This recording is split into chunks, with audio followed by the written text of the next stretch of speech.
Hi hello ನಮಸ್ತೆ ಸ್ನೇಹಿತರೆ, ಇನ್ನೇನು ಕೆಲವು ದಿನಗಳು ಮಾತ್ರ ಬಾಕಿ ಇವೆ. ಬಿಗ್ ಬಾಸ್ ಕನ್ನಡ ಸೀಸನ್ 11 ಶುರುವಾಗ್ತಾ ಇದೆ. ಈಗಾಗಲೇ ಕಲರ್ಸ್ ಕನ್ನಡ ಅದಕ್ಕಾಗಿ ಸಿದ್ಧತೆಯಲ್ಲಿ ತೊಡಗಿದೆ.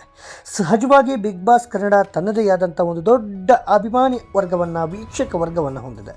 10 ವರ್ಷದಲ್ಲಿ ಬಿಗ್ ಬಾಸ್ ಪ್ರಸಾರ ಮಾಡೋ ಚಾನಲ್ಗಳು, ಆ ಚಾನಲ್ನ ಮುಖ್ಯಸ್ಥರುಗಳು ಬದಲಾಗಿದ್ದಾರೆ. ಶೋಯಿಂದ ಶೋಗೆ ಕಂಟೆಸ್ಟೆಂಟ್ಗಳು ಸಹಜವಾಗಿ ಬದಲಾಗ್ತಾರೆ. ಆದರೆ ಸತತ 10 ವರ್ಷ ಯಶಸ್ವಿಯಾಗಿ ಶೋ ನಡೆಸಿಕೊಟ್ಟಿರೋ ಕೀರ್ತಿ ಅಭಿನಯ ಚಕ್ರವರ್ತಿ ಕಿಚ್ಚ ಸುದೀಪ್ ಅವರಿಗೆ ಸಲ್ಲುತ್ತೆ. ಬಹುಶಃ ಸುದೀಪ್ ಅವರನ್ನು ಹೊರತುಪಡಿಸಿ ಇಷ್ಟು ಸುದೀರ್ಘ ಹಾಗೂ ಇಷ್ಟೊಂದು ಸೊಗಸಾಗಿ ಬಿಗ್ ಬಾಸ್ ನಡೆಸಿಕೊಡಬಲ್ಲವರು ಯಾರೂ ಇಲ್ಲ ಅಂತ ಅನಿಸುತ್ತೆ. ಅದೇನೇ ಇರಲಿ, ಬಿಗ್ ಬಾಸ್ ಮುಗಿದ ಮೇಲೆ ಕೆಲವು ದಿನ ಅಥವಾ ತಿಂಗಳ ಬಳಿಕ ಅದರ ಗುಂಗಿನಿಂದ ಜನ ಹೊರಬರ್ತಾರೆ.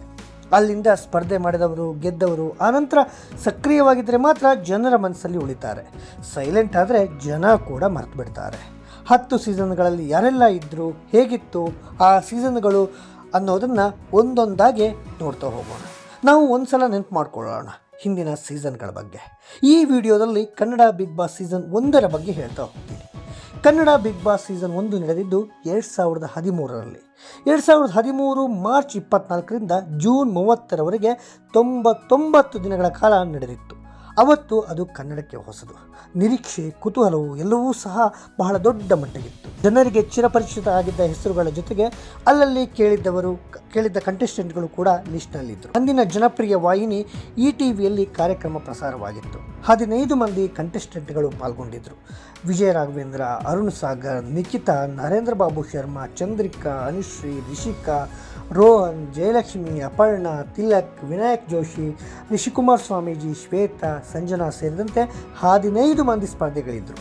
ಲೂಸ್ ಮಾದ ಖ್ಯಾತಿಯ ಯೋಗಿ ಹಾಗೂ ಜಂಗಲ್ ಜಾಕಿ ಖ್ಯಾತಿಯ ಹಳ್ಳಿ ಐದ ಪೇಟೆಗೆ ಬಂದ ರಿಯಾಲಿಟಿ ಶೋನಲ್ಲಿ ಅವತ್ತು ಸದ್ದು ಮಾಡಿದಂತಹ ರಾಜೇಶ್ ಗೆಸ್ಟ್ ಆಗಿ ಬಿಗ್ ಬಾಸ್ ಮನೆಗೆ ಹೋಗಿದ್ದರು.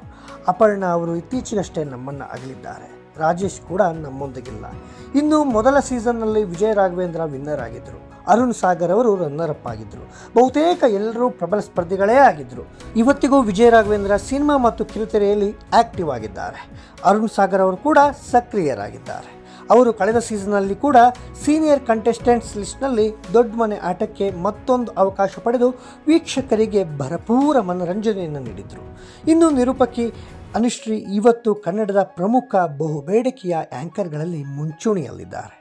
ಬೇಸರ ಅಂದರೆ ಅಪರ್ಣಾ ಅವರು ಇತ್ತೀಚೆಗಷ್ಟೇ ನಮ್ಮನ್ನು ಅಗಲಿದ್ದಾರೆ. ವಿನಾಯಕ ಜೋಶಿ ಸಿನಿಮಾ ಕಿರುತೆರೆಯಲ್ಲಿ ಸಕ್ರಿಯರಾಗಿದ್ದಾರೆ. ತಿಲಕ್ ಬಿಗ್ ಬಾಸ್ ನಂತರ ಉಗ್ರಂ ಸಿನಿಮಾದಲ್ಲಿ ಮಿಂಚಿದ್ರು. ಕರ್ವ ಕೂಡ ಹಿಟ್ ಆಗಿತ್ತು. ಬೆಳ್ಳಿತೆರೆಯಲ್ಲಿ ಸೈಲೆಂಟಾಗಿ ಒಂದೊಂದೇ ಮೂವಿಗಳನ್ನು ಮಾಡ್ತಾ ಇದ್ದಾರೆ.